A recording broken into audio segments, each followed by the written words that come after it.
Hello, Albuquerque. In those days, it was 41, so there was a lot of racism. I'm a Boeing 737 first officer. I did a lot of research and I recommend everyone do the same. And now suddenly you're addicted, literally to heroin. Where were you born? I was born in Cambridge, England. Both my parents were drug addicts.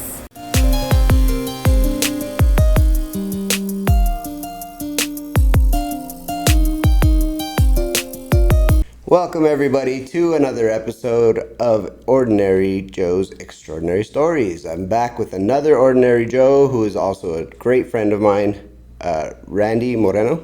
Morton. Yeah. Morton? Morton, yeah. Bro, why do I have you as Moreno? I'm gonna redo that. I'm sorry. No, you're good. Bro, I swear. I've kind of went by both just because, I don't know, my dad died when I was real young and my mom's last name is Moreno. So I've been with that side of the family. Shit, I'm gonna leave this in then. That's good. That's good conversation. Okay, so Randy Morton. I'm sorry. My apologies, dude. I've known you for all these years and don't even know your fucking last name. What a piece of shit. No, you're good, brother. You're good.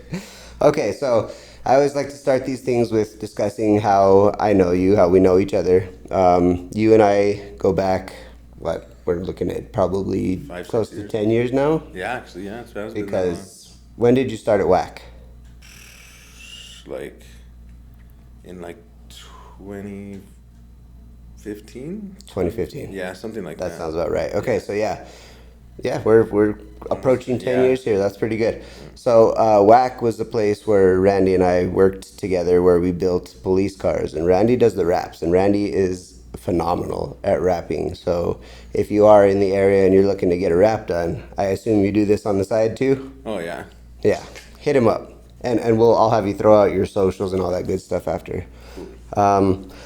Okay, so yeah, that's how we know each other. And I actually kind of owe you a debt of gratitude, because without you, I would not have gotten into podcasts nor podcasting. So you and your sword and scale addiction is what got me into all of this and got me started on all this. Once I actually gave listening to it a chance, it was over. Like, bro, the majority of the time I listen to nothing but podcasts now, and too many to even keep up with. Oh, yeah. And like, it's kind of nice because when I do listen to music now, it's like a whole new world. Like, all those songs that got played out, that I played too many times, they're all new again. So that's awesome. Thank you. No, well, thank you, man. You got me hooked on this stuff. Good. Are you still listening to Sword and Scale, by the way? You know what? I haven't listened to Sword and Scale in a while, and it's funny too, because I just been caught up on 2 or 3 podcasts, and I'll go weeks without listening to music sometimes. Okay, well, this is good. I didn't plan on talking about this, but what are you listening to nowadays? I've been listening to one called Murder in America, but I actually got all caught up recently, so I haven't been listening to it the last week. And then I've been listening to what else have I been listening to? There's this one called Unraveled, and I think it's about the Long Island serial killer case. Okay. Because I didn't know that they had caught that dude until just the other day. Okay. And I realized that they caught him, and I was trying to jump into it full force. Interesting. But yeah, just pretty much those 2 really is my main focus. So you're still on the catch up on Sword and Scale and all those others. Yeah, and have you listened to Sword and Scale Nightmares? No, I haven't. Yeah, bro. I haven't stopped since you started me on them. So true crime is your genre. It's safe to say, I guess. Yeah, I'll listen to a little bit of physics stuff or just stuff about the universe, but not as much as true crime. For Neil deGrasse Tyson. No, it's actually this one. I probably should give him a chance because I know he has one. But well, let me just stop you there. I wouldn't waste your time. It's not that great. Oh, really? No, it's hard to keep up with, and it's not as entertaining as you think. I know that guy spits out tidbits that are just phenomenal, and you're like, wow, I want to know more. But that's not the way the podcast is. So I got you. You're better off watching shorts. Okay, so let's go back. I wanna discuss your background, growing up in Albuquerque as a kid. Oh, that's better. And what led you? Were you born and raised in Albuquerque? Born and raised. I was actually born at this hospital right here, Rust, It used to be called St. Joseph's, and I was born right there. I didn't even know that Rust was an old hospital. I thought that was... Yeah, but I think they totally renewed it, totally tore it down and redid it, but it used to be really small, and it was called St. Joseph's. That's very interesting. So you were born in Rio Rancho, technically. Yeah, technically, yeah. That's funny. Okay, and what took you guys into Albuquerque? I mean, I think we lived in Albuquerque. I think that hospital was just the closest to where we lived at the time. Okay, When so you were sort of West Side yeah, residents anyway? West Side adjacent. No. Adjacent, love it. Okay, now, as life went on, you came into an addiction. Now, I want to discuss, is addiction something that runs in your family? I guess you could say that, because like my mom told me that my dad was addicted. I know my mom has had problems with addiction. She doesn't really let it show, but if you knew her, you'd never guess. But Really? she dabbles too, and my brother Jeez. and a lot of my cousins. Yeah, a lot of. I guess you could say that for sure. And is it struggles, or does everybody for the most part have it under control? I would say it's more struggles than under control, but somewhat under control. I mean, listen, I have a lot of respect for you. Not only are you, and I want to just point out foremost that I wanted you on here because of your vulnerability and your honesty. You're not afraid of your background and your past, and you've voiced it to me long before this was even a thought. And I really respect that. You own what you are and what you've been, and that's really important in society. A lot of people are fake. Yeah. They hide all of that, which, okay, that is what it is, but you're not afraid to be who you are, and I appreciate that. So let's move on. You tell me about what started your addiction. It was more like being around people that did it and wanting to try it, but more of like when I was younger, I always wanted to do what nobody else wanted to do or what everyone was scared to do. If they're like, "Oh, that's crazy, I'm never doing that," in my head, I'd be like, "I'm wanting to be the first one to do that," just to try to prove how cool / crazy I was. And I had a couple friends that were dabbling in heroin, and one of my cousins through like marriage or something was doing it, and I actually did it with him for the first time. And I remember the first time I did it, he was dope sick, and I didn't even know he was dope sick. I didn't even know he had been doing it at the time, and he finally told me that that's why he wasn't feeling good. And I had been wanting to try it, and I was like, well, let's go get some, and then you could get well. I can try, you could show me how to do it, and cool. So, but I told him I didn't want to shoot it up because that just seemed like too crazy to me. And I remember we went and got it, and we picked it up, and I gave him the money, and he got back with it. And I remember asking him to see it or to give it to me because I just paid for it, and he wouldn't give it to me. And I remember he told me if I wasn't going to shoot it up, I couldn't have none. Oh, jeez. Yeah. So the first time I tried it, I actually shot it up, and I remember just like in super duper enjoying it because I had tried like coke and meth and like everything else, and there was always like a come down or like a weird feeling, and that was the first one that I had tried that like was more of like a relaxed feeling. And then I don't remember there being any like come down. I just remember feeling like super comfortable and super relaxed, and I was just like not in love but like super intrigued.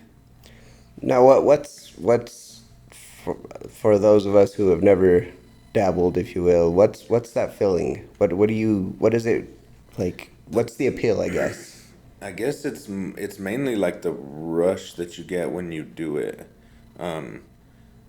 Because like the high is cool and everything, but what mainly everyone is chasing the rush. Because right after you shoot up and you push the plunger down, a few seconds later you feel it go through your body, and that's like what I was always chasing. Wow. And the best way that I could describe that it feels like is basically like a very warm euphoric sensation that just spreads through your body and just kind of comes to like a peak and just gives you that like, instead of like just almost hitting it and almost getting it but not getting there, you get that peak and that like sense of like, oh, boom, I got there. You know what I mean? Just like a straight dopamine shot. Yes, exactly, 100%. And then the rush kind of dies down, and then you just kind of stay like, kind of like low, eyes low and tired, and it's just kind of like a like super mellow feeling for a while, and it goes away and you start everything back over.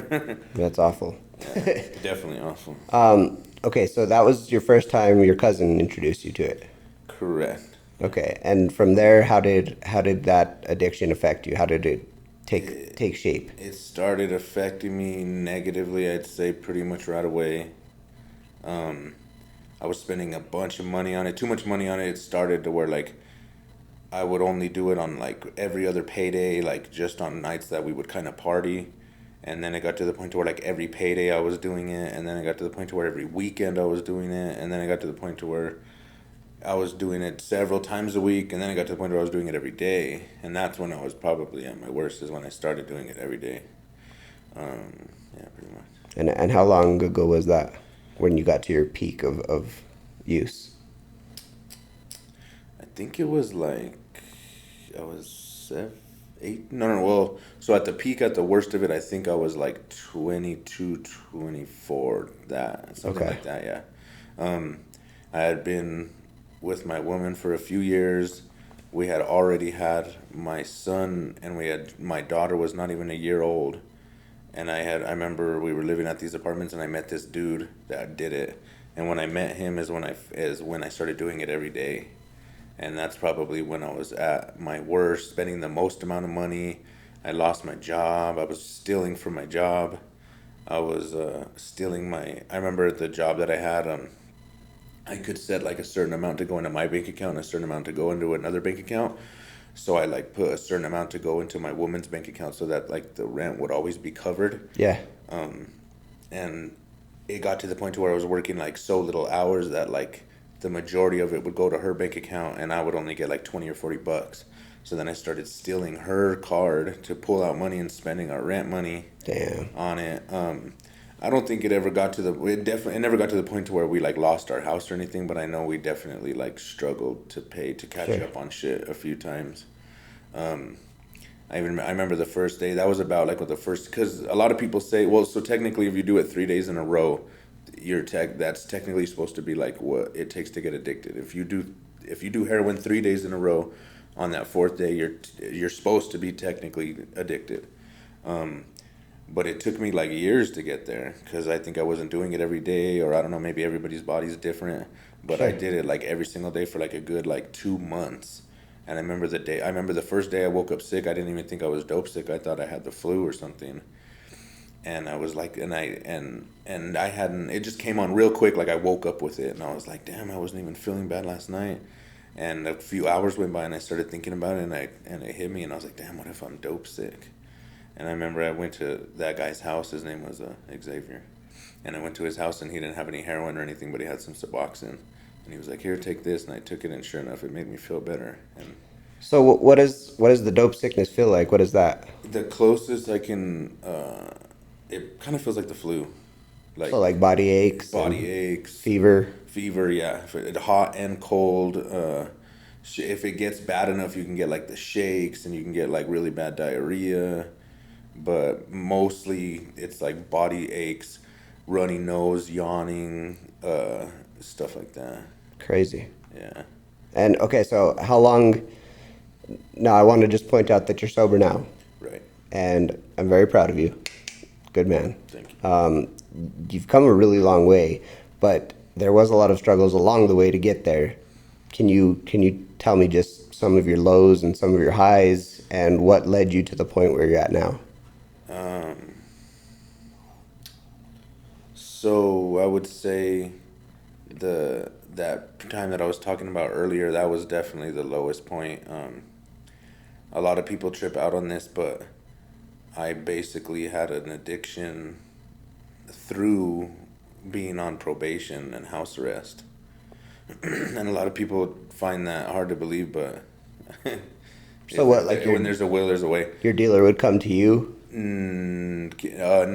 Well, yeah. Or yeah. Actually, I don't even remember that. That's. I'm not sure how I did that. Well, but I somehow got it. Somehow got it. Yeah. And you were on probation at home. Because I did it for a while. No probation. No nothing. And I remember when I went to jail. I went to jail for a while. And when you go to jail, everybody's all about that shit in jail. So like I started doing it in jail a little bit more. So when I got out, I think it made it that much more like acceptable in my mind. Yeah. And I can't tell you how many times I got taken to jail for pissing dirty for my PO, or but that was probably a pretty low point because I was constantly going to jail for a week, jail for a month, just in and out, in and out, in and out, not seeing my kids, my woman doing it by herself. Wait, hold on. Your woman not doing drugs by herself, just No, making it by herself. Yes, yeah, no, Yeah. I can clarify that. The only yeah. drug she's ever done is she loves marijuana, and that's all she's ever done. But her parents were addicted to meth when she was growing up, and she went through a bunch of crazy shit living in like South Central LA, and that's where she's No from. shit. Yeah. Wow. Yeah, like she told me a story one time where her dad and her dad's friend were in front of the house talking, and somebody did a drive-by at their house, and the dad didn't get shot, but his friend got shot, and the friend came like walking in the house, like 3 bullet holes, and just hit the floor like right in front of everybody, and just died right there in the middle of their living room. Dude, that's wild. Yeah, and I trip out on her for everything she's been through. She's not like how you would think most people would be, but I guess Are you guys learn from it, or either you make your own mistakes or you learn from other people's, and I guess she kind of learned from her parents. Are you guys still together, or are you co-parenting? I would kind of together. I would say co-parenting. We're living together. We're somewhat together, but that's I good. don't think it's like we're still trying to kind of figuring it out. Well, I mean, you guys have had a lot of struggles, and it's amazing that you guys still talk to each other. I mean, I'm not one to judge. It's none of my business, but I know that from what you've told me, you guys have struggled. Yeah, to stay where you're at. She's put me through stuff. I put her through stuff. But one thing I could say is that she's never taken anything out on me, or like taken the kids away from me. She's always been a friend. Always been cool with the kids. That's really cool. Yeah, even when we weren't together, she was probably still my best friend. So she was a support system this whole time with the heroin. 100%. And I assume she never tolerated it, just was there to help you. Yeah, no, she definitely never tolerated. She never really understood because she's never had an addiction. So she thinks that's one thing that probably hindered the relationship when we were doing it, or when I was doing it, because she just always thought it was in my head. She's like, it's in your head. You're not sick. It's just an excuse. And she's kind of chilled out with that lately now. But for the majority of our relationship, she was pretty like just super, super intolerant of it. Not like, I'm going to help you get through it and blah, blah, blah. But you're like actually having physical responses, so it's not just in your head. Oh yeah, no, it's definitely not just in your head. It's just somebody's perspective that's never done it and doesn't understand it. Hey man, I'm not one to judge because I would be the same. Yeah. That's wild. But back to the trials and tribulations. Like I said, I was going in and out of jail a lot, spending money I shouldn't be spending. I remember I was on house arrest, and house arrest is like the worst probation, or like the hardest thing to get through, because you have to do so many drug tests and jump through a bunch of hoops. And I remember I would see guys getting caught all the time with like little bottles strapped to their legs, or little things that they're trying to get around pissing dirty anyway. And I remember I was trying to figure out a way to get around it because I was still getting high. Mm-hmm. And I remember I used to drink a ton of water. I would like just waterlog myself and just drink like gallons and gallons of water. And it worked once or twice, but it didn't work. It stopped working. Like the amount of water you have to drink is insane. Yeah. And I remember the things you'll do or a thing that a person will do to stay out of jail is crazy. But I remember I had my son pee in like a little sandwich bag. Yeah. And when I would go to test, I would put it in my underarm so that it would stay like kind of at body temperature. Yeah. And they would have you like walk into a bathroom, and then you'd grab the piss cup from them, and then you'd go to like these 2 urinals, and right before I'd walk in the bathroom, I would grab the bag and put it in my mouth.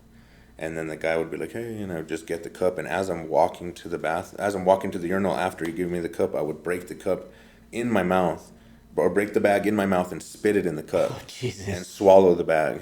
Oh my God. Yeah. And I remember even one time I obviously filled up the cup too fast. And he noticed it, and he was like, what the hell, you already pissed in there? And I just played it off like, yeah. And he's like, and I could tell he was giving me like this side eye, like, hold on a second. But he searched me. Of course, he didn't find anything because there was nothing to find. Holy shit, dude. I don't know, things people do to stay out of jail. Listen, man, let me go there with you, because I got a couple of jobs by doing some shit like that. When I worked, so people knew me my entire life, knew that I was a weed head. You know, like I was always high as fuck, dude. Like that was my 18 to fucking 26 life, bro. That's all I did was just high all day, high all night. And so any job that I got was through a connection. And these people knew that I was getting high, but they're like, dude, like I can't just hire you without you taking the piss test. So you got to find a way to pass. Well, my little brother, I'd have him piss in a baggie, and I would just keep it in my underwear. And then when I'd go in there, I'd just tear the corner of the baggie and leave the baggie in there when I was done. And, you know, it worked. So I've been there, maybe not to that extreme, but I've done it. Hell yeah. So no judgment by any means. Yeah, I just always tried to find a way to do things that, like, I don't know, I was always pretty, I'm not to like toot my own horn, but I'm a smart person, and I'm pretty innovative. And Innovative, I like that. yeah. But I'd say at my lowest point out of everything is my woman left me. I didn't even really have a place to live because my mom didn't even want me at her house. So I never really like slept outside 100%. Like I slept in her backyard a few times. But yeah, like she would lock me out of the house. She wouldn't let me in the house. I'd have to break into her house. I was washing windows at Walmart, walking from Walmart to Walmart, just washing windows, and I made pretty decent money.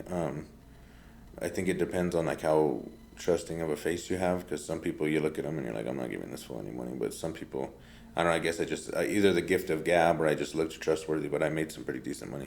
I actually spent more money on drugs when I was homeless than I make monthly now. Jesus. Yeah.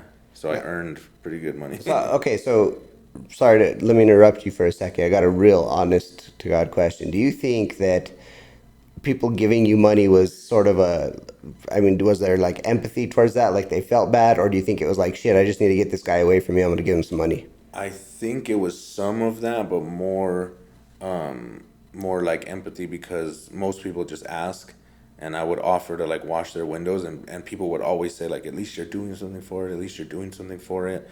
And even most of the time I wouldn't even wash the window. I would be like, hey, you mind if I wash your windows for anything you could spare? And I wouldn't say for $1 or for change. I'd say anything you could spare. And most people would be like, oh, here's a 20. Oh, here's Jesus. 5. Oh, I've gotten 50s, 100s. What, seriously? More than you would think. Oh, yeah. Wow. And just because I'm offering to do something for it, even if it's just washing your windshield, it's better than what other people are doing, just walking around asking. Sure. And I know it definitely had to do with, like I said, like trustworthy and maybe the gift of gab, because I'd have other homeless people that would try to do the same thing I would do, and I would make like $100 in 2-3 hours, and they make like $10. So it just really depends on the person. Yeah. But yeah, I remember my daughter had a birthday. I think it was her second birthday. We weren't living together. I was kind of halfway staying with my mom, just halfway doing whatever I wanted to do or whatever I needed to do. And I remember I hustled up enough money to like buy her some presents. And I remember I went to the house for her birthday party, and I was kind of I wasn't really dirty, but like I wasn't really like super clean and like fresh showered and going over there. I was just wearing something I'd been wearing for 2 days. Just some wife beater, and I could tell I looked super like sucked up, like grimy. Yeah, grimy, sucked up, and I remember her whole family. I could tell like her whole family was like, holy shit, look at this guy. And I've been on methadone several times, and that was probably like the only time that I was able to live like a normal, stable life. Was on methadone? Was on methadone, yeah. Well, I mean, what does your life look like right now as far as? Well, so I'm on methadone now. Okay. And I probably wouldn't be clean. So here's a whole part that you don't even know, but after I was working at WAC, I didn't get back into heroin, but these new pills showed up on the streets. They're called blues. And they're basically fake fentanyl pills. They're fake Percocet pills. They look just like Percocets, but they're just fentanyl pills. And everyone was doing them. Everybody was doing them, and they tasted nasty and they smelled funny. And I didn't want to try them. And I remember my cousin's boyfriend. I had a deck. I wasn't even selling it. I think it was just laying there. and I wasn't even doing anything with it. And he saw it, and he's like, "Oh, let me buy it, let me buy it." And I didn't even really want to sell it. And he didn't have money; he only had those blues, and he would not stop bugging me. He was like, "You could sell them for $10 a pop. You could do this, you could do that." And I finally was like, "Fuck it, here, just give them to me." So I took them and I left them there, and they sat there in my room for like a week. And then my cousin Nick had started doing them, and I remember he rolled up at the house and he told me about it, and I was like, "Oh dang, I have some." And he's like, "Let's smoke one." So I went Smoke in there. them? Yeah, you smoke them off. Wow. Yeah. Okay. So we smoked one, and then we smoked another one, and then that slowly just grew into a whole nother addiction. Because when I was doing heroin, I would have to shoot up, and it was always a big old process. I'd have to go get it, I'd have to cook it up, I'd have to find a vein and tie off, and it would take hours sometimes. But those blues, you just throw them on the phone, you just smoke. So it's like a lot easier. So like everyone on the street's doing them right now. Everyone. That's wild. Yeah. All these people that are asking for money, like heroin's unheard of now. It's all the. It's No all, shit. Yeah.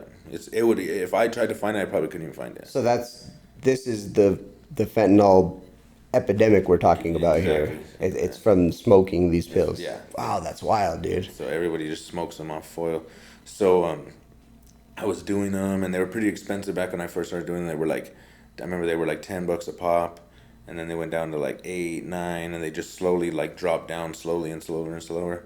And I remember a friend of mine, basically the guy I was buying from, I kind of got close to him, and he fronted me some to sell. So I started selling them, and I was doing pretty good, and I had never really sold, like, I kind of sold meth before when I was doing heroin, because I never did meth, so it was like a no-brainer. But I didn't do it that much. So anyway, I started selling the pills. Even that was instantly affecting my life negatively. Like, the guy that started fronting me didn't have a car, so he would pay me pills to borrow my car. Oh wow. And then he ended up totaling my car, and then of course never paid for it. I never got anything out of it. Ended up just right back in another car payment. That car was like two months to being paid off. Oh, that's the recent one. The one that you got when we were at WAC. Yeah, Right before you left. Yeah. Exactly. Damn, that's wild. Yeah. So then I remember I stayed selling them, and then. Yeah, no, I stayed selling them. The price dropped down. I started making more money, and then I remember not that long ago, this dude found. Well, anyway, I guess I don't want to delve too much into it because I don't know who's gonna listen to this. Fair enough. This guy found some heroin, like 3 pounds of heroin. Oh my god. Yeah, in a backpack, just found it.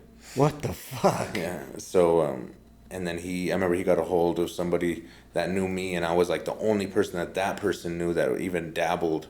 So he was like, "Hey, what's going on?" And he was trying to find somebody. I was trying to find him someone that would buy the whole thing in bulk. Sure. But I couldn't find somebody that would. I don't know people like that buy 3 pounds worth of heroin. I don't even know what a pound goes for. So I told him, I was like, "Let's just sell it small. I'll sell it, and we'll just half it. And I made stupid money off of that, and that lasted a good little while. And I wasn't doing it, so it was all profit because I was doing the fentanyl at this point. So I ended up, after that, running into this, I guess you'd, like a cash cow dude that's like buying a bunch of pills off of me, giving me prime dollar for them, and I'm just making like stupid money off of him. So then it got to the point to where I was making stupid money, always had pills, never didn't have them. So I was basically smoking like to my heart's content. Damn. And it was bad too for like a good year and a half. I would wake up, go to work, get home from work, immediately start smoking, and I would just smoke, nod out, wake up, smoke, nod out, wake up, smoke, nod out, and I would do that all night long, and then wake up, go to work, and then go home and do it all over again. And I did it, and I did that for like at least a year. Dude, that's wild. And that's why I even got as heavy as I am now, because I was just sitting doing nothing. And then it wasn't too bad at first. Like at first I would go see my kids after work, and then I would go home and do it. But it got to the point to where like the only thing I wanted to do was just go home and sit in that chair. Jeez. So then I started doing that, so I'm doing it right, and I'm smoking, and last year. Or no, not last Christmas, but the Christmas before that, I got the flu, and my oxygen dropped sick. Like had to be on an oxygen concentrator because my lungs were fucked up from smoking off of foil, from smoking these fucked up, who knows what even are in the pills. Right, and not to mention on top of that, smoking the foil. aluminum. Exactly. That's wild. So then I did that for a while, and then like I started like getting worse, and my oxygen started getting worse. Oh, so anyway, so then like another years goes by, my oxygen starts getting worse. I start feeling worse. My legs start like swelling up all crazy, and I don't know if it was. I think it was from a combination of the pills and then not moving very much. Yeah. Like sitting for hours on end. My legs were all swollen. One of them started getting infected. My oxygen started dropping, even though I wasn't sick, and I literally felt like if I kept going, I was gonna die, because I got to the point to where like I would try to smoke a pill, and my heart would just start fucking pounding hard. Jeez, dude. Within like 2 weeks, I went to the emergency room like 3 times. The urgent care twice, like within 2 weeks. I'd been to the hospital like 5 times. And when you go to the hospital, are you honest with them about what's going on? Yeah, and most of the time they're pretty cool. Some of them are pretty judgmental, but most of the time they're pretty cool. But I figure it's better to just be honest with them so they could treat you. Right, yeah, no, and that's correctly. the best policy, but a lot of people are really like ashamed of things that they're doing, and they're like, making stuff up. Oh, well, I just fell asleep and this started to happen, and Yeah. come on, they know better. Yeah, they they don't know. know exactly what you're doing, but they know that that's not the truth.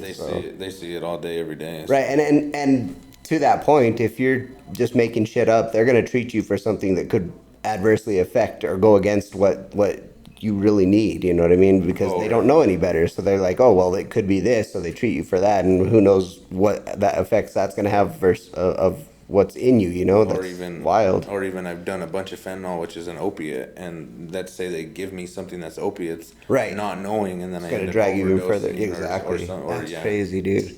When real quick, when you're doing these pills, does the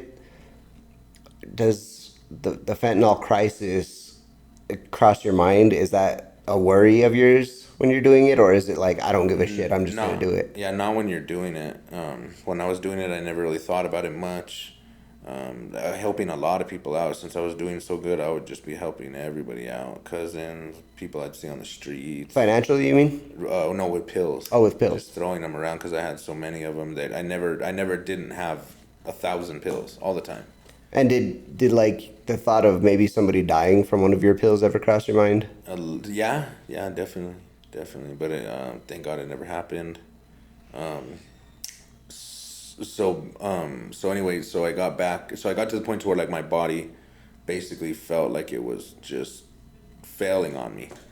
And I remember like I kept going to the emergency room, and they gave me like, my legs started doing a little bit better. I started cutting down because my body wasn't letting me.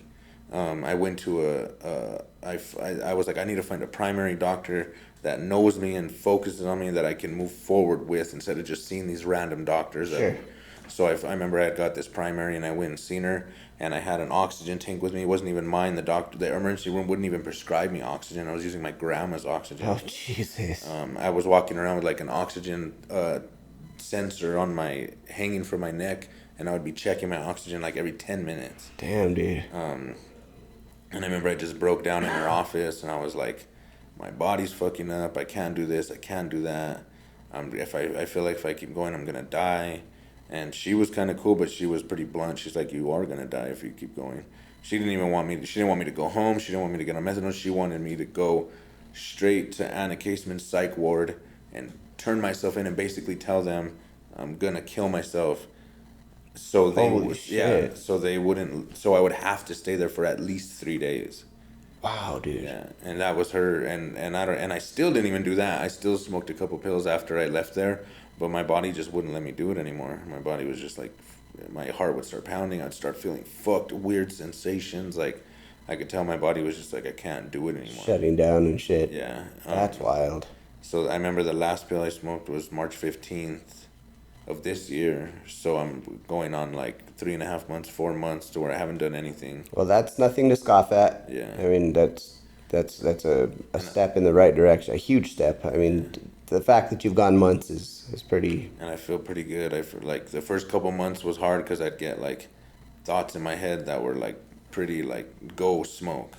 And even there was even like at about a month, I remember I went and got everything. I went and bought pills, got foil, like got everything. And I was literally like about to smoke, and I just thought to myself like, bro, you're already a month in, like don't do this. And I remember I just flushed everything I had, threw away the foil, threw away everything.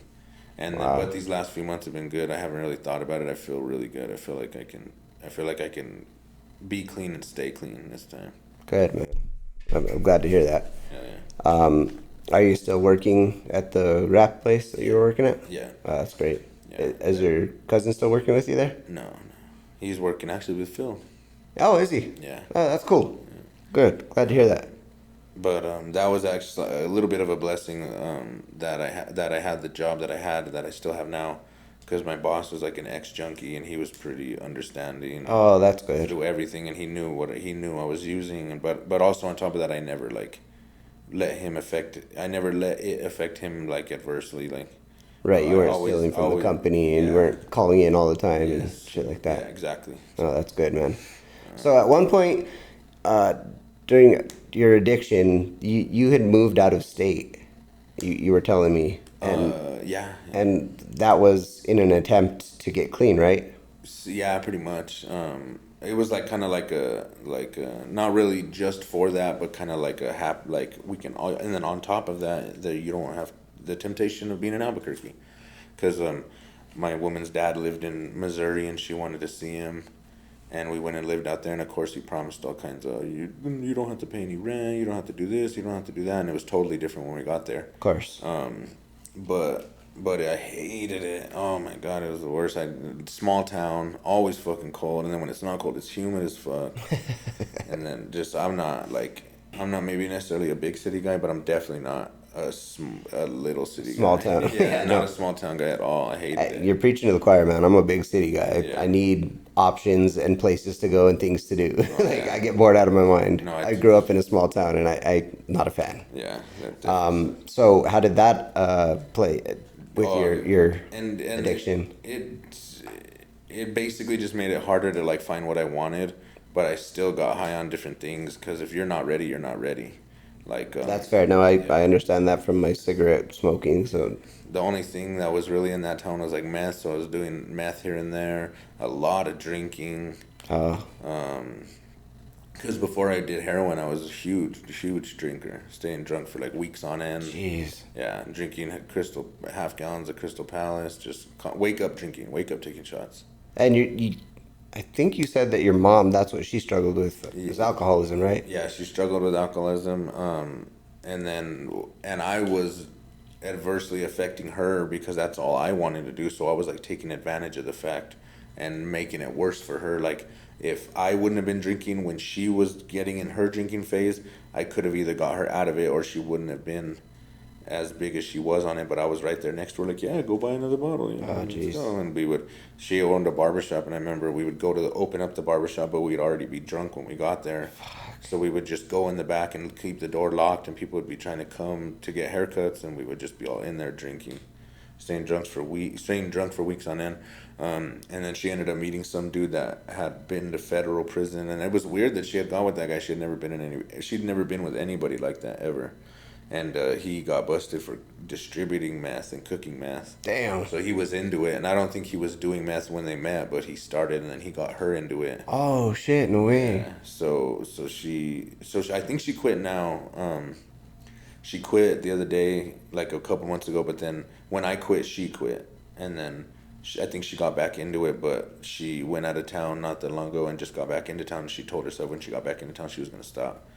And I've been trying to, and as far as I know, she hasn't done anything, but I've been trying to help her, because Dude, that's great. yeah, she'll call me like all sad, saying the house is a wreck, and she's just so depressed and feeling like shit, and just wanting That's energy. hard. Yeah, and I would just tell her, and then she would kind of put it off like, I don't want you to come see this house all messy, and I don't want to blah blah blah. And I'm like, Mom, fuck that house. I don't care if I walk in that house and I can't even see the floor. I'd rather Yeah. see a dirty ass house and a clean you Yeah, oh, totally. than somebody that's not sober in a clean ass house. Totally. I was like, I don't care if the house stays dirty for years. I was like, I'd rather see you happy and sober. That's wild. I can relate to that in a much minor way. I'm not trying to like say that I've been through what you guys been through, but just my cigarette smoking, like that was a huge struggle to quit. So I can imagine what the hard drugs are to quit. Sure. Like I they say quitting cigarettes is just as hard as quitting heroin. Really? Oh yeah, dude. quitting cigarettes is not easy. My cigarette smoking struggles. I started when I was like 16, 17, and I quit when I was about 26, 25. When my brother passed away, it was actually when I finally kicked it for good. But it was it was very it was really weird because I smoked Marlboro Reds, and I would be at work smoking. I didn't care for my job at the time. I was a detailer at Land Rover, and washing cars was not fun, dude. Yeah, that sucks. That's a shitty job for sure. Dude. So like every chance I got, I'd stand at the end of the bay and smoke a cigarette just to pass the time, And every time I'd smoke one, I'm like, all right, I gotta quit. This is getting ridiculous. I'm smoking way too much, and I was going through 2 packs a day at one point, and I was like, yeah, I need to quit, and I kept telling myself that, and it was, dude, I'm telling you, it was like 4 or 5 years of, I need to quit, and I would tell myself that all the time, and I would tell people, yeah, I'm gonna quit, and it wasn't until I actually was ready for it that I was like, bro, this is killing me. I remember the moment I was sitting on the couch watching a movie, and I just gotten high, and after we smoked weed, I'd always smoke a cigarette, so I got out a cigarette and lit it and took a drag, and like instantly felt this like heavy weight that pushed me into the couch, and I was just so lazy, and I was like, Oh yeah. dude, every drag I'm taking, I can literally feel it killing me. Yeah.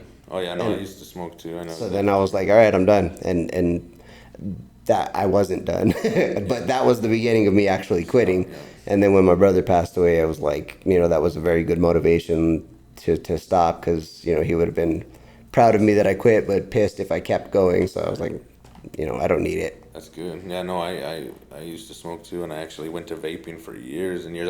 I remember. I didn't think I would ever stop vaping, but I actually stopped vaping when I stopped doing those pills at the same time. Damn, dude. So you're like only the what did you say that you're taking now? Oh, methadone. The methadone. That's the only thing you're taking now. Yeah. You're completely sober. Yeah, and to be honest, I think if I'm not 100%, but if it wasn't for the methadone, it would have either took me longer to stop, or I would have not stopped. Yeah. And possibly either just got worse physically or even died. I don't know. Hey man, I think, listen, nothing is a good option. Taking anything is probably not a great option, but taking that is far better than sitting there smoking yourself to death. So I'm behind you with that. And there is a pretty big stigma on it, but like when you go to the methadone clinic, everybody's super understanding, and that they say, they're like, people don't realize it, but this drug saves lives, and they're not lying. Yeah, I know. I feel that. That's crazy. So what kind of clarity comes with the sobriety? Like, does it put into perspective what you've been doing, the life you've been living? Like, do you see things in a different light, or is it like a struggle every day? I wouldn't say it's like it's definitely a struggle every day. Like most addicts and most alcoholics, one thing that like I didn't realize when I first started doing stuff is that when you become an addict, you're more than likely an addict for the rest of your life. So like when people get sober, they don't say like, oh, I'm just normal. They say I'm an ex-addict, and they'll say it for years sometimes. And and to be honest, I don't really like that, because I don't want to be labeled as, I don't want it to dictate the rest of my life. You don't want it to follow you. Yes, I want to just get to the point to where where that was a part. I don't want to have to introduce myself that way, or it be a part of my life. Fair. I'm down to do it and get past it and do what I need to do, but I want to get to the point to where I'm eventually like, I'm not. That an used addict. to be me. I'm It's not me now. addict anymore. I'm just me. Yeah. Sure. So it's not, the methadone helps it not be a struggle as much, because it helps with like the mental and cravings and all that. Cool. But one thing I can say is it's just a lot of regret, a lot of wasted time. Yeah. Definitely a lot just wasted time. Wasted money. So it's wasted money, wasted time, but not even so much the money, it's more the time. Like, that's something I can't get back, something I feel like I'm I feel like I'm 33 and I'm barely trying to get like a career going when people usually do that in their early 20s. Okay, well, I don't even have an excuse, bro. I'm 43 now, and well, I'm gonna be 43 this year, and I feel like I do have a career, and I still feel like it's not a career. So don't feel bad about that, because it's. But I don't know. I just trying to. I've really been trying to scheme on things, or I guess I shouldn't say scheme, but just trying to plan and figure out what I'm gonna do. I got some stuff set up. I've been like investing in crypto and making money off crypto a little bit. Cool. There's this thing called DVR that helps like ex addicts and people with disabilities learn like a trade, and they'll pay you to learn like a trade. Oh wow, that's great. And I got all that going, and I got to figure out what I'm gonna choose for me to go get. Like, What trade? yeah, exactly. Like either I was kind of thinking like CDL, or tinting, or just going with the wrapping even more, or what. I don't know what I'm gonna do.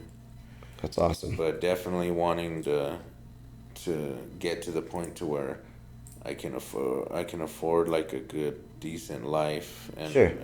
and give my kids a better house, and yeah, kind of start planning for the future more than I have been. Well, I'm glad to hear you have ambition. That's a good sign. Heck yeah, thank you. So you've overcome your addiction, and the methadone people look at as a band-aid. Do you feel that it's a band-aid or more of an actual aid? Like it's actually, is it blocking the addiction cravings, or is it actually helping you move beyond those cravings, like get over them? I would say it depends on how you use it, because I know some people use it to where they just don't get sick ever. They go and dose every day, but they still smoke blues all day and get high. And methadone's basically their crutch to basically never be sick. If they run out of money and they don't get pills for 4 or 10 hours, they're not going to get dope sick because the methadone's holding them. So it can be a crutch. It can be its own addiction. Right? Yeah. Oh yeah. 100%. Or it can be an aid. There's people that just buy methadone on the streets and do it like a drug. That's crazy. Yeah, but or people like more like me now that actually use it the way they're supposed to, and don't, because you can you move up in milligrams, or it depends on what milligram you want to be on. And like even me, I'm only at 60 milligrams, and a lot of people would say that that's low, because most people are like above 100. Oh wow. But I just told myself I'm not gonna I don't want any more than what's absolutely necessary, because then when I go to get off, it just makes it that much easier to get off. So do you work your way down in milligrams and then just eventually stop? Yep, exactly. Oh, cool. Just slowly work your way. And how long does that take? What's the typical time frame? Last time I got off methadone, I think I did it in like a few months, like maybe 6 months at the most. But the methadone clinic suggests like it taking like years. Really? Yeah, they say that like you shouldn't even think about going down on methadone until you've been stable and not using for like 2 years straight. Oh wow. But one thing that's bad about methadone, so there's methadone, there's Suboxone. Suboxone has Narcan in it. So like if I was on Suboxone, I was taking Suboxone instead of methadone, and I tried to go get high, I couldn't get high. I would actually. Oh, it would prevent you. It would send me into withdrawal immediately. Jeez. So the second I did it, because Narcan just blocks your receptors. Right. And methadone doesn't have that. So a lot of people think that methadone is worse than Suboxone. And then on top of all that, let's just say for instance, the government banned methadone tomorrow. Uh-huh. It doesn't keep you in that life, but it keeps your body like, it keeps you on the hook. You know what I mean? If like I said, if they canceled it tomorrow, I would end up going into methadone sickness, which is basically the dope sick, and I would either have to work my way through it, or I would go back to a drug, which I hope I wouldn't do.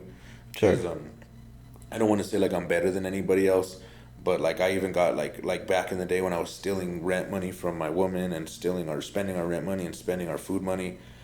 After a certain point, I was still addicted, still into it, but I just told myself there was certain things I was never gonna do again. And like from that point, I told myself I'm gonna make sure all my bills are paid. Right. I'm not stealing anything I'm not taking from my family, not even a cent. I don't care if I'm sick. I don't care how sick I get. I'm not taking from them. And I didn't. After a certain point, I like told myself I'm not doing this. And I don't think other people get that way. They get in their addiction. That's all they care about. Right. It doesn't For matter. years, yeah. They don't get to the point where like, oh, there's certain things that they won't do. They'll do anything. Okay. Real quick, I'm sorry. you're good. I'm kind of bouncing all over the place, but I'm just getting thoughts, and I want to just explore all this while I have you. You said something earlier about weight gain. How does that relate to quitting and starting drug use and all of like? How does your body's reaction? What draws in weight gain, and how do you overcome that? Do you have to work at that, or does it like? I think that was like kind of like my own personal thing. I don't think that happened. You don't think that's a generic like? No. Okay. I think it was just something that happened to me just from being so inactive.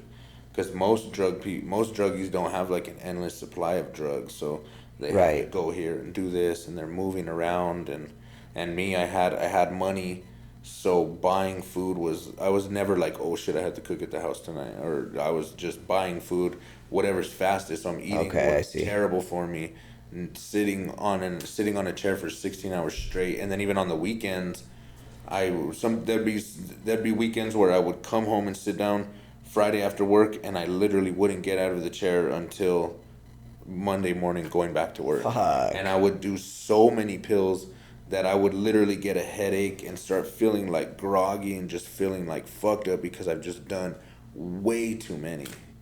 And then on top of that, when you start doing them, you're doing one or two, and then your tolerance goes up, so it gets to the point to where you're just like constantly smoking. You're just constantly smoking. Like even though I would get up and go to work, like on my lunch break, as soon as I got in the car, constant smoking, getting food, smoking in the car the whole time till I got back to work.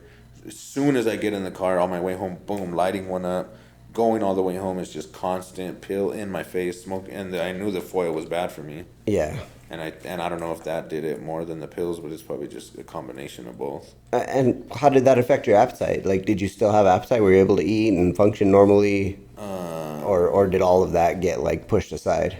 I think at first it did when I first started doing them, but after, like, your body gets used to them, then it's just normal. Then it's just normal. Yeah. Yeah, that's crazy because when I was a weed smoker and cigarettes, both of those played huge into my appetite. Oh, yeah. When I quit weed, and not when I quit permanently, but I remember going on a vacation, and the first 2 or 3 days I was on vacation, I couldn't eat, man. I tried, and I had zero appetite because I needed to smoke, and finally met up with my uncle and smoked, and dude, I ate like a fucking pig after that.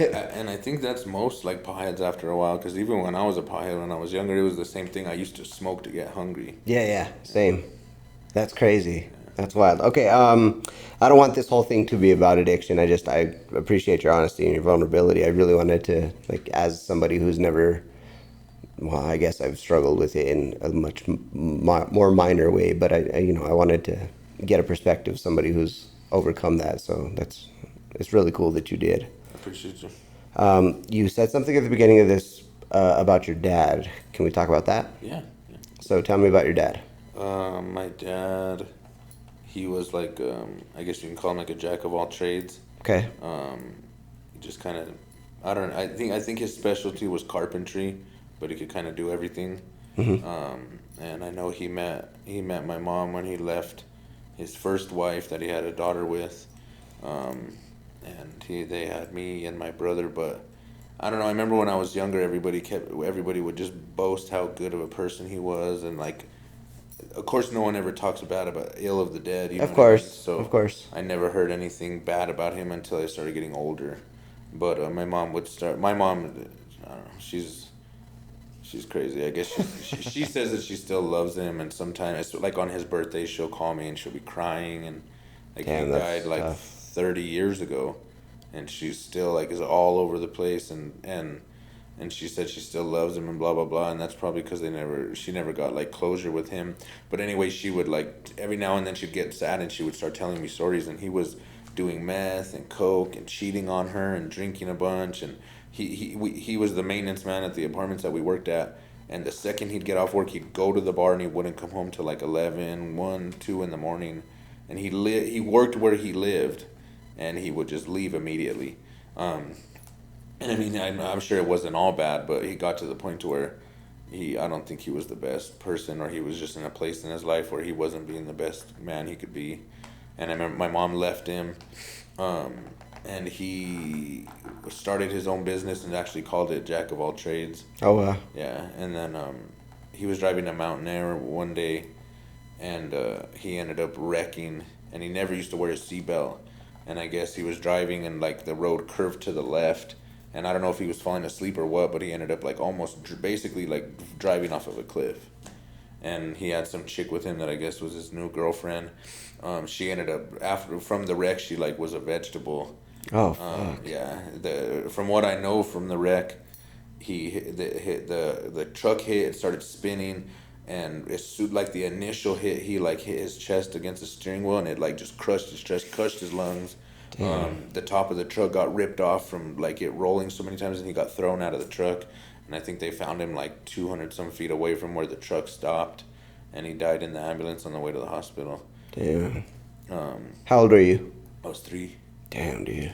That's wild. I don't So know. you don't remember him? I do specifically? So like I have a couple memories of him, or like things that I can like bring up in my head, but I don't know if they're memories or dreams or things that I've like just crazy. put in my own head, because I've told my mom about the memories that I have, and she's like, that doesn't make sense. Like, he was never at that house. We moved. That was after he died. So I don't know if it's a dream or what you call it, but That's like a crazy couple you say things. that. Yeah. I have that with my brother too. Like I know shit that did not happen, Yeah. but I can swear in my memory it happened. He was there, and we did this, and then I think about it, and I'm like, bro, he wasn't even in the state at that time. Like, how the hell did he? That's wild. How? And I don't know if like we just end up molding memories, or like it's like half a memory and half a dream, Yeah, or something. that's but, crazy. And how did not having a dad coming up? How did that affect you?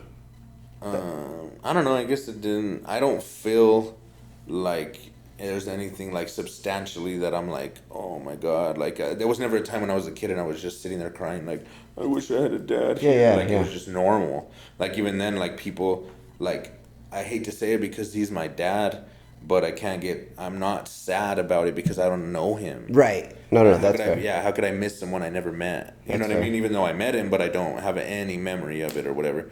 And even then, I don't know if that's why death is like so unaffecting me now. Because when people die and I go to funerals, I don't shed a tear. I don't feel anything.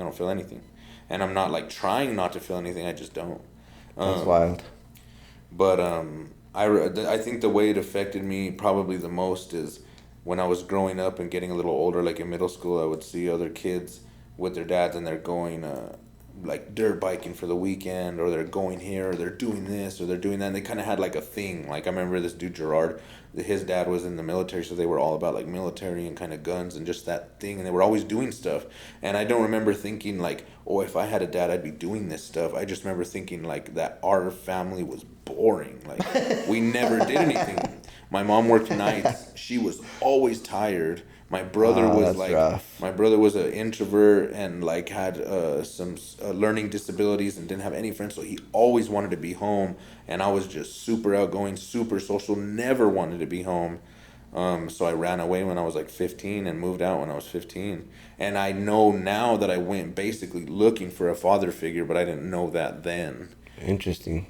And that's when I ended up smoking and I did coke like the first time when I was 14, and just hanging around people that I shouldn't be hanging around with, doing things because I remember my mom would call me crying, begging me to come home, and I wouldn't go home.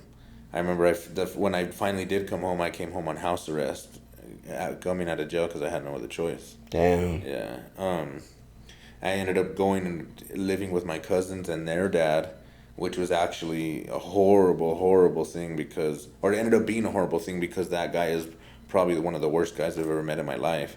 How so? He's just like very, very manipulative, very like snake in the grass, like doesn't let it show, but he'll burn you in a second, taking advantage, and I never knew.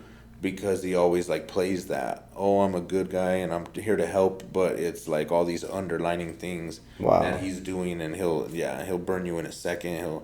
He's probably the worst person morally I've ever met. Wow, that's crazy. And I can't believe it took me so long to realize it, because I lived with them for like 4 or 5 years, and I gave so much time and so much money to them, and we were a super shitty living situation. I remember just thinking he was the coolest, and I just loved being around him. And one day I just realized, like, man, this guy doesn't give a fuck about me. He don't even give a fuck about his own kids, much less me. And I finally broke away from him, and I had met the mother of my children. I had already met her, and we had already been together for a short time, and I kind of bounced away from them and just started sticking with her more, like, fully. Oh, that's good. Yeah, but then even then, like that, we've had a pretty rocky relationship just from my addiction. I ignored her a lot, and she went and cheated a couple times just because. I mean, I'm not saying that she should have cheated, but I understand why she did it, I guess. And so we've been back and forth a lot, and sometimes I feel like we've done so much to each other that I don't think we could be together in like a loving way like that ever again. Like, it'll never be the same like it was. We could try to make it work, but I don't know. It's just or at least I feel that way. Interesting. I'm not 100% how she feels. You have 2 siblings then, you were saying, right? Oh, yeah. So you have a brother and your sister from your dad. Yeah, I have my brother. My brother's my brother, same mom, same dad. My sister's my half sisters, different moms. I don't talk to her much. She's loony. Has serious mental issues. Oh, wow, that's interesting. And it's not like I'm like just mad at her for that. Like, it's just hard being around her. Like, she wants to see.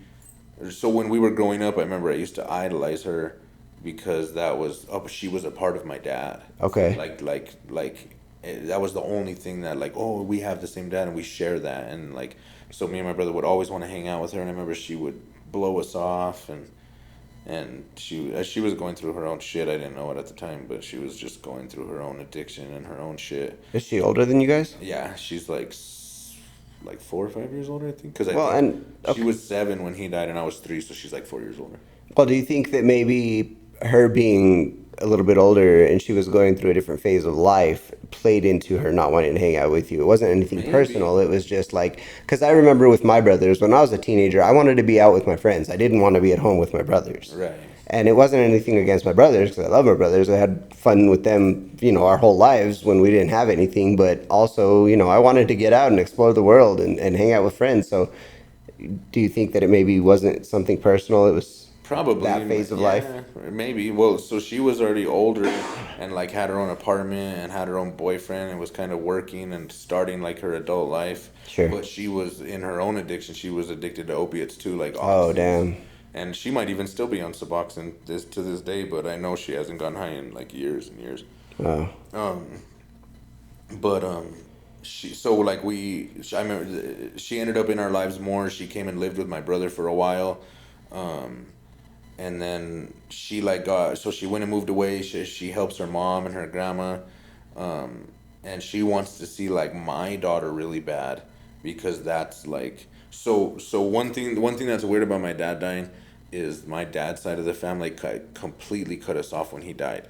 Wow. Yeah, so I don't know if they like blame my mom because he left his first wife kind of for her, or like they weren't fully divorced when they got together. Oh, jeez. Or I don't know. I think they would kind of slightly blamed her for his death. So they completely cut us off.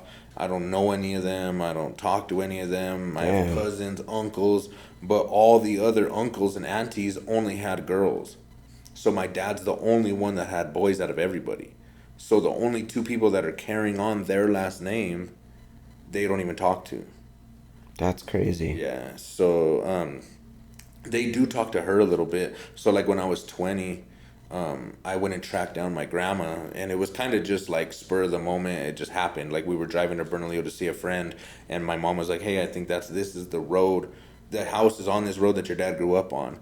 And I was like, "Oh, dang." And then we started driving. She's like, "Actually, you know what? That's the house." And I was like, "Holy shit." And she took me back there a little bit later that day, and my grandma was there. My grandpa had already died. I didn't know that. I talked to my grandma, and she was being like, "I'm sorry," and being cool, and she promised she would write and call, and she never did. And then even not that long ago, a random cousin hit me up that was like, "Hey, I'm your cousin on your dad's side." Oh, wow. Blah blah blah, being cool at first, and then I'm thinking like, "Oh, this person reached out to me because they want to get to know me," and then she's like, "Oh, hey, do you have your sister's phone number?" Oh, jeez. And so I gave her the number, and I was slightly still thinking like maybe that's not the only reason she called me. And then I text her, "Oh, we should meet up. We should go. We should. Oh yeah, no, let's do that." And then ghosted. Ooh. Yeah. I think they obviously still want to talk to her. I don't know why they don't talk to us. That's wild. Dang, I forgot where I was going with that. I know it had something to do With your daughter and... Oh yeah. So she wants to meet my daughter because that's the only youngster that has the Morton last name. Oh, okay.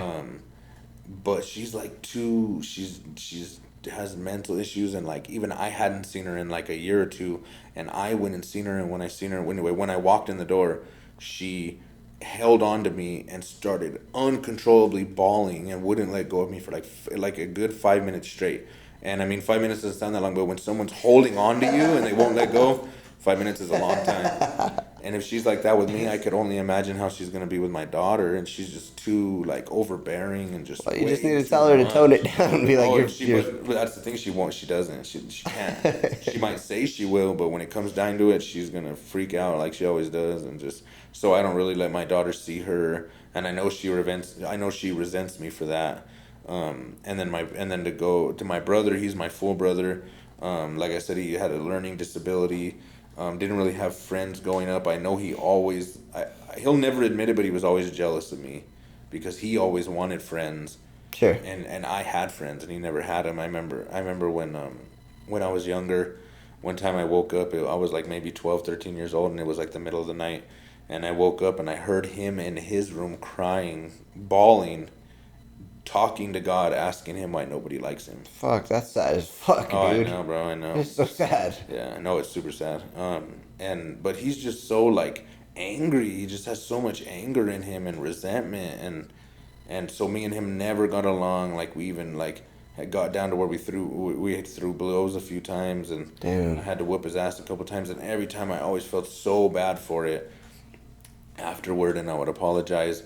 But he never accepted it, and he hates me to this day. Like even my brother, like he told my mom the other day because they're always arguing. He's like super mean to my mom. Like they talk on the phone, and he will bring her to tears. He's like, I don't fucking love you. Don't say you love me because I know you don't love me. Damn. Just like we're talking about stuff that happened years ago, and why did you do this and why did you do that, and like just like I would hear them on the phone arguing for hours sometimes, and she would get nowhere with him, and it's been that way for years. And even we don't like he moved away so that he's not around her. But he will like start being nice, and then he'll start being mean, then they won't talk for 2 weeks, or they'll argue for 2 weeks, and then he'll come and he'll be nice for a day, and then they'll start arguing over something stupid, and he'll just lay into her and be mean. And I can't. In the last few years, I've had to tell him a couple times, like, bro, you need to fucking tone it down. You're being so unbelievably, like, if you could only hear the things he said, you would be appalled. Like, he's just so mean to her, and that was the only person that ever had his back and took care of him and raised him. And because I think because our dad died, he's like so like in awe of just everything dad. Like he's like, oh, I love my dad, and I love like him and my sister talk all the time. They're all close because that's a connection to his dad. And he's like, I wish, he would even tell her, I wish you never had me. And he's super miserable. Like he's always alone, never talks to anybody, alone constantly. Very, very, very miserable person. The other day he was gonna go to court. He's weird about spending money and stuff. Like he never wants to spend money. He's weird. Like he won't spend money on insurance. He won't spend money on registration. He's like he only puts $5 gas at a time because he doesn't want to put 10 and the car break down and him lose an extra $5. He's just weird with money, but he has a mental issue too. So like I don't know what it is or exactly what he's diagnosed with, or because he's never went to a doctor, but he definitely has some mental issues that he needs to get. That's wild, dude. And jeez, and he's so mean to, like, me and him. He lived right next to me for years, and we would pass each other in the driveway, and it was like He literally told my mom the other day, he thinks I owe him a bunch of money. They're always arguing about that. Like, he says I owe him thousands of dollars. I don't know why he thinks that. And then a while back, his car broke down, and I sold him one of my cars for like only $500, and he thinks I forced him into buying that car that he didn't want, and he resents me for it. Sick. Jeez. And he'll never tell me to my face, but he just constantly fights about it with my mom. Just hates her, hates him, or hates me and hates her, and just constantly telling her that. And God. And That's got to be hard to deal with. oh, I know. I feel super bad for her. If one of my kids, because I always tell her, I'm like, just fucking hang up. Just tell him fuck you and hang up. And she won't. And after a while, I thought about it, and I was like, if one of my kids like that, and I had a relationship with one of my kids like that, I wouldn't want to hang up on him either. So I definitely feel bad for her. But the other day, he even told her, they were talking about me, and he's like, yeah, he's my brother or whatever, but he could die tomorrow, and I wouldn't care. He's like, he could die tomorrow, and I probably wouldn't even go to his funeral. Jesus, dude. And I don't know why he has so much hate in his heart. But, but anyway, but back to, he always goes, so anyway, because he doesn't get insurance and registration and buy stuff like that, he's always getting pulled over. So he always ends up having to go to court for stupid shit. And he won't go get an ID. No matter what, he will not go to the MVD and get an ID. And we were always like, why the fuck won't you go get an ID? Like, it's mind-boggling at this point. And he finally told my mom, if I have an ID, then I can legally go to a gun shop and buy a gun with my ID and shoot myself with it. Oh, and Jesus, so he dude. won't go get an ID because he's afraid that he'll go buy a gun. Fuck. And it's like, I don't even know if I'm painting the right picture or letting on the seriousness of it, but if he killed himself tomorrow, it wouldn't surprise me. God, that's intense. How much he hates me and my mom. If he killed me and his mom and then killed himself, it wouldn't surprise me. Or if he killed just my mom, it wouldn't surprise me. I'm not saying that. That's fucking awful. I'm not saying that that's crazy and that would be insane, that's fucked up and everything, but it wouldn't surprise me. Dude, that is fucking intense. Yeah, that's a whole nother. It's not that I try to stay out of it, but he just doesn't involve me in it at all. Even when I see him, he'll never tell me to my face. He'll never say "fuck you," you owe me money. He just plays it. Man, that's crazy. Yeah, that's definitely a fuck. Does that make you sad that like you guys can't have a normal relationship? I guess because we've never had a normal relationship. Even as kids? Even as kids. Not that I can recall. I mean, there was like little things, like of course we were kids at the same time, so we liked toys. Sure. And little things, but there's nothing that I could go back to that were like, damn, I wish it was like that. Oh wow, that's crazy. Yeah. And we just don't have much in common. There's not much to talk to. I've tried to help him before. I remember one time I gave him a ride, or he gave me a ride, and we were in the car, and I like said, don't get out of the car yet, we need to talk. And I broke down like, brother, you need to do this, you need to blah blah blah, you need to da da da. And at the time he agrees with me and says okay. But then once we part ways, he like is instant, because he's super narcissistic, so he always thinks he's right and everyone else is wrong. Sure. So like when I did even talk to him that time, when him and my mom talked on the phone, he was just badgering me for it and talking shit about me for it. And God, that's crazy, dude. Yeah, that's a whole nother. So I want to be respectful of your time. I know I've kept you like a long time, but there's a couple things I want to ask about. Mental illness. Do you think that runs in your family specifically from your dad's side? Yes, 100%. Because he couldn't even read and he was a grown man. When he was at work, he would call my mom and literally say every letter of a whole sentence. Holy shit. To her, and she would read it to him, and then he'd go, okay, thank you, boom, and get the phone. So I know the learning disability and the mental illness definitely comes from him, I think. And I think I just lucked out by not getting that. Now, what about, because I'm not going to say his name, but your cousin that I know, he has mental illness, right? Maybe not to like an extreme extent, but he's got some form of it. I would have to say because he's not like everybody, and he could get super angry, and I think he has something for sure. And how is he related? Does your dad's side of the family have relation to him? No, he's my mom's side. He's your mom's side. Yeah, my mom and his dad are brother and sister. Okay. So he's like my first cousin. Is there any mental illness on your mom's side that you're aware of?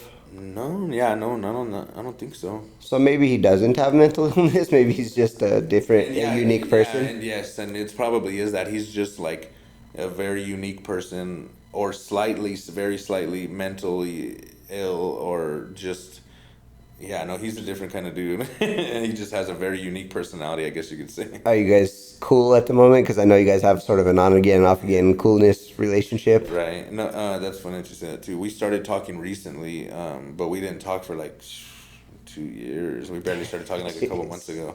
And it's funny with me and him too. Like I'll think he's gonna be so mad at me, and I'll think he's not gonna want to talk to me, and I end up running into him or talking to him or something will kind of get us talking again, and I think he misses talking to me so much that once he finally does start talking to me, he's like, fuck the dumb shit. Yeah. I want to talk to you. Well, that's good, dude. Like, I'm glad to hear that. Makes my heart feel happy. I like him a lot. I like both of you guys. Like, and it makes me happy when you guys are on speaking terms, Right. and it's very weird when you're not. Yeah, no, it definitely is. And it's funny too, like, you could kind of tell, like, I'm doing stuff I'm not supposed to when we don't talk, because that's, like, the main reason I don't go around, because I know he's not judgmental, but I know he can tell, and he knows when sure. I'm not doing shit right. Okay. And I think I just stay away.